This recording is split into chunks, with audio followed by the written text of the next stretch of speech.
Before that, I was CEO of MySQL, as I told you, from 2001 to 2008, and then I stayed a year with Sun as Senior Vice President of the database business.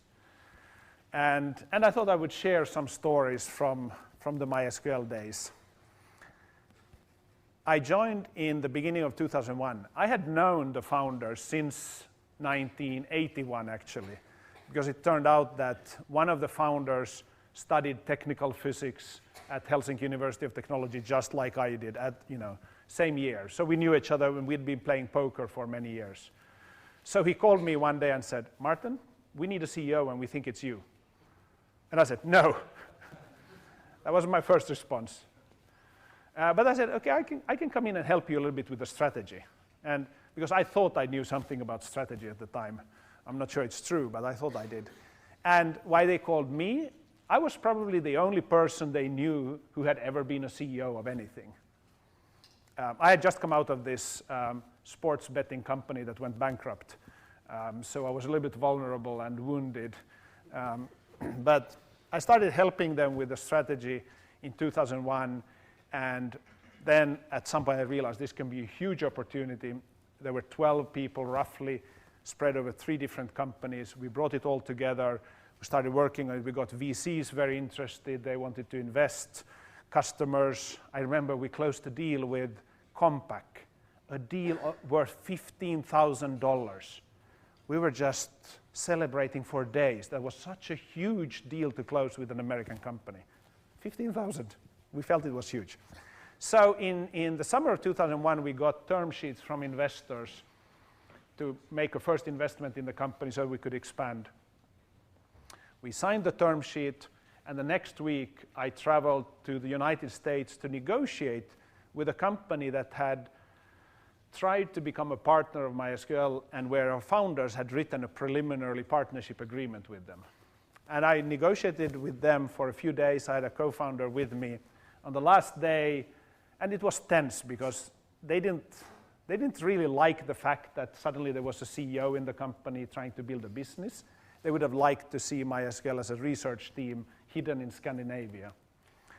So on the last day, they said, "Hey, can we take a break here in the negotiations?" And we were like, "Yeah, sure, but we need to really get to an agreement very soon." But we took a 2-hour break, and David and I went back to our hotel. Then we came back 4 or 5 p.m. on Friday afternoon to their offices near Boston. And the person meeting us on their campus was a local sheriff.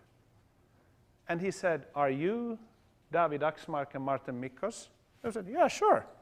And he handed us yellow envelopes and said, "You have been served." They sued us in the US court of law.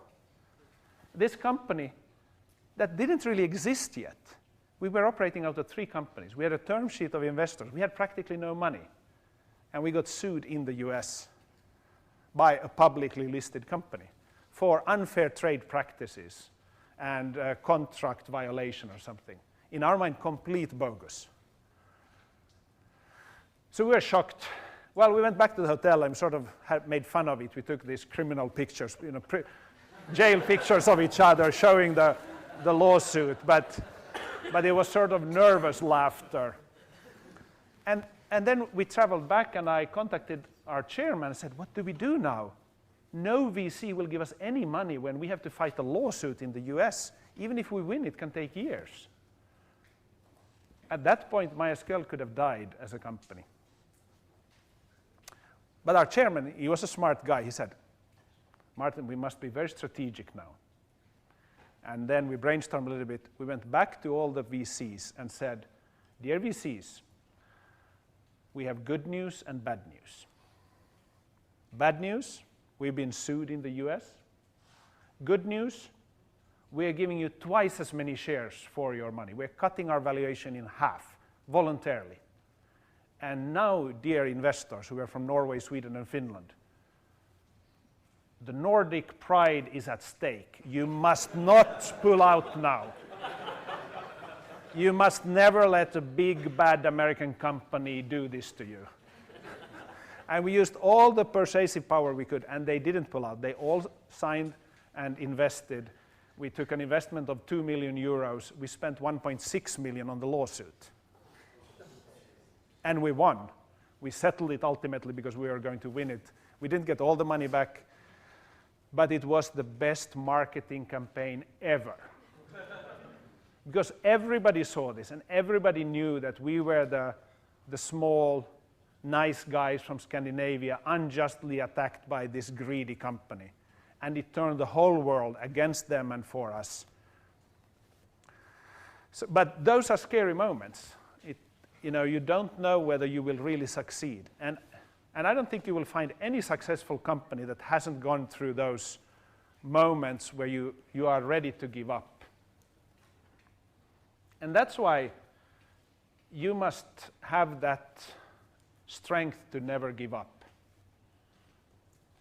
You must somehow believe in yourself more than you really should.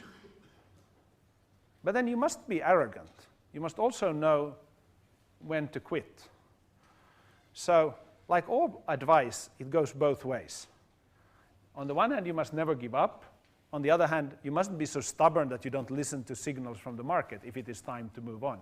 Sometimes you really need to stop doing something.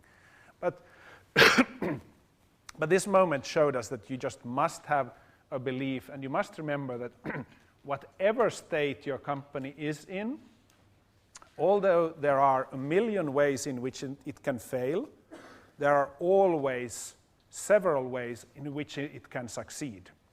Always. And always more than one. And I believe in this completely. And of course, it can never be proved.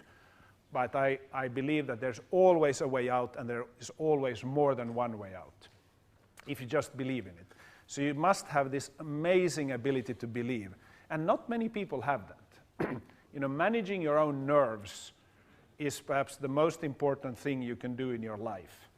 To have that strength to say, okay, so this company might be wiped out tomorrow, but I'll just take a deep breath and go out and have a beer and pizza with my friends and have fun and relax a little bit. To have that presence and strength and confidence to keep going even when rationally you shouldn't is really important.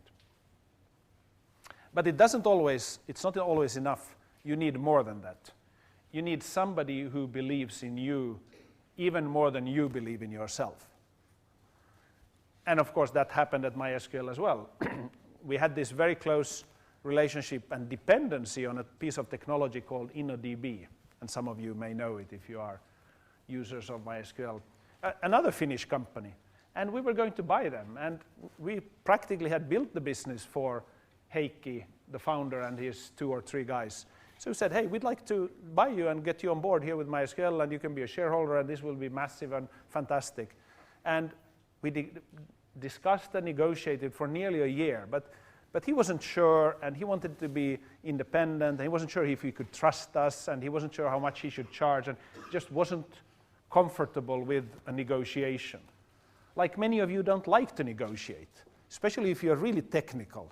You just like to deal with the technical stuff, and then you hope that the rest of the world will sort itself out. So we did this, and we had an offer for him, and he accepted it, and then we started negotiating and said, no, this is not what I asked for. I said, okay, what did you ask for? He said, well, I don't know exactly. I said, well, do you know roughly? But you don't say that. They get, it's offensive to say it, and I was probably a little bit pushy. So next day, his brother calls me and said, Martin, we will do an auction. We will sell the company at an auction. I said, what is this, guys? We've been working with you for years. We built your business. We're ready to pay you what you're asking for. Why do an auction? We can't do an auction. We're a small company like you. I said, we are doing an auction. And they did. They got an offer from Oracle, and they took it. So suddenly, when we were building our business and we thought that this very vital component in our product would be part of us, suddenly it was owned by our competitor. And I was in London. We had a board meeting. The board meeting had been fantastic. We were out having dinner, and I remember one of these said, Martin, when can we go public? And at that point, I get a phone call, and somebody tells me about this news. And it was completely devastating. The president of Oracle, Charles Phillips, who is an amazing gentleman, he called me that evening, and said, Martin, I wanted to let you know that we bought InnoDB, but we didn't buy it to slow you down.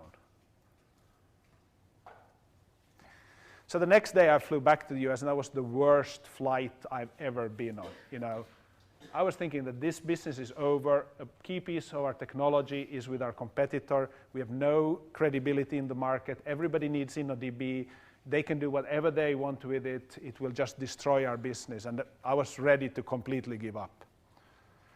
And that's why it was important that others believed in me more than I did.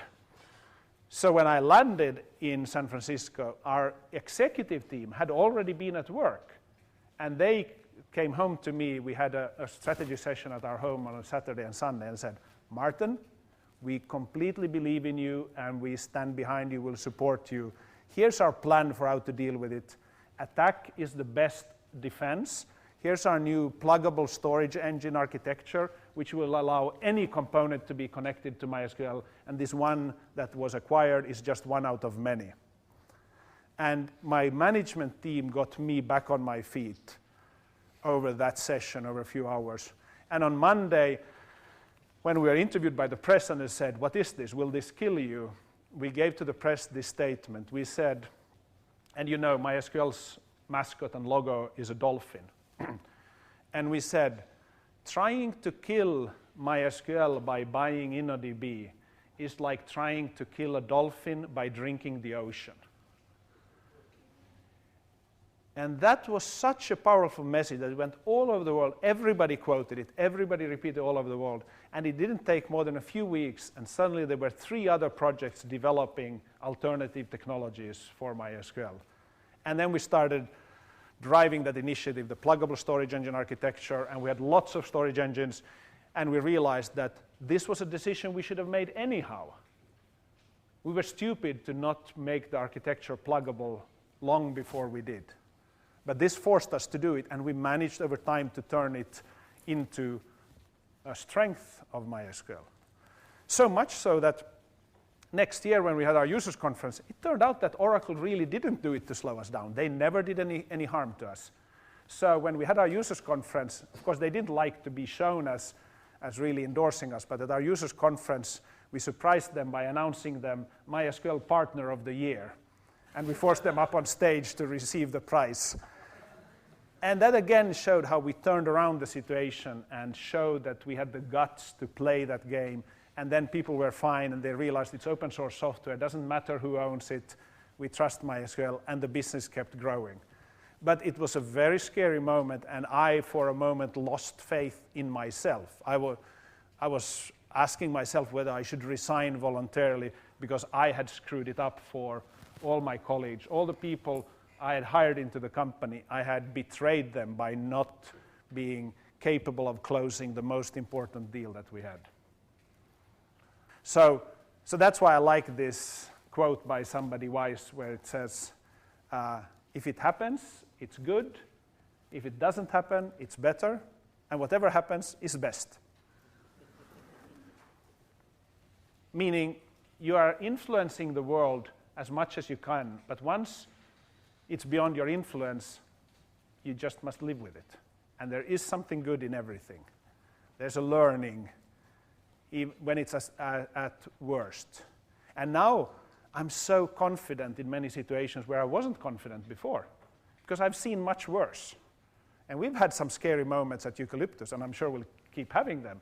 And I have colleagues who come to me and say, Martin, what does this mean? What does the CEO now think? And I'm sitting and saying, okay, could be much, much worse. Let's get our heads together and decide on what to do next and how to figure it out. So I find that that's very, very important in any business you do to get there. And again, it's all about managing yourself.